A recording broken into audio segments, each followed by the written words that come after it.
आपल्या विविध मागण्याला घेऊन जे आहे कृषी केंद्र चालक आजपासून जे आहे ते बेमुदत संप जे आहे ते राज्यव्यापी पुकारलेले आहेत। अनेक प्रश्न आजही त्यांचे कायम आहेत। या सगळ्या घडामोडीवर आपण बघू शकता की आज नागपुरातले जे आहेत ते कृषी केंद्र जे आहेत ते बंद आहे। आपल्यासोबत काही कृषी केंद्र चालक आहेत, त्यांच्याशी आपण बातचीत करण्याचा प्रयत्न करू। काय सांगाल, एकंदरीत जर बघितलं असेल ज्याच्या काठी तुमच्यावर लावण्यात येतं असं तुमचं म्हणणं आहे, मात्र यावर काय एका अर्थानं संपाने काय तोडगा निघेल असं तुम्हाला वाटतं? जरूर निघेल। आतापर्यंत आम्ही बेमुदत संप कधी केला नाही आणि जेव्हा जेव्हा संप केले गव्हर्नमेंटनी फक्त आश्वासन दिले व एकही मागणी पूर्ण झाली नाही।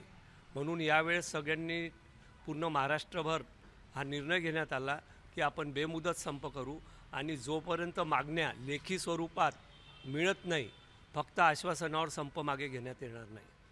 एकूणच जर बघितलं असेल तर आता शेतकरी हंगाम सुरू आहे। उन्हाळी गौल असतील किंवा तांदळाचे सुद्धा आता सगळा हंगाम सध्या सुरू होणार आहे। अशा वेळी कृषी केंद्र बंद करणं एका अर्थानं शेतकऱ्यांवर गदाईल असं तुम्हाला वाटतं? बघा, असं नाही आहे। शेतकऱ्यांवर आम्हाला कुठलाही शेतकऱ्यांना त्रास देण्याचा आमचा हेतू नाही आणि आपल्या इथला हंगाम थोडासा उशिरा सुरू होतो, पण शेतकऱ्यांना पूर्वसूचना देऊन त्यांना ज्या काही वस्तू आता गरजेच्या होत्या त्या घ्यायसाठी आमच्या असोसिएशननी पहिलेपासून तयारी करून शेतकऱ्यांना पूर्वसूचना दिलेली आहे। त्यामुळे त्यांची अडचण होणार नाही असं आम्हाला ठामपणे वाटतं। आजपासून आपण बेमुदत संपाला सुरुवात केली आहे राज्यव्यापी।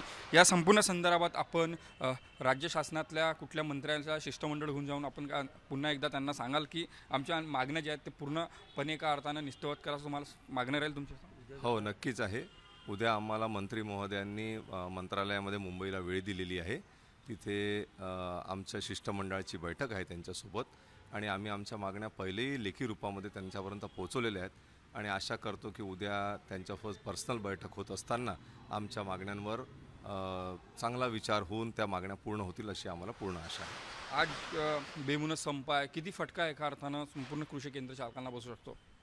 बघा, महाराष्ट्रात 50,000 विक्रेते बंधू आहेत आणि बऱ्याच ठिकाणी मराठवाडा, खानदेश इथे ऑलरेडी सीझन चालू झालेला आहे। शेतकऱ्यांची लगबगसुद्धा सुरू झालेली आहे। त्यामुळे हजारो करोड रुपयाचा फटका या बंदमुळे राज्याला बसणार आहे। आमची राज्य सरकारला विनंती आहे की त्यांनी आमच्या मागण्या पूर्ण कराव्या आणि शेतकऱ्यांची जी वर्षानुवर्ष आमचे कृषी केंद्र चालक जी छोट्या छोट्या गावांमध्ये शेतकऱ्यांची सेवा करतात त्यांना अभयदान द्यावं।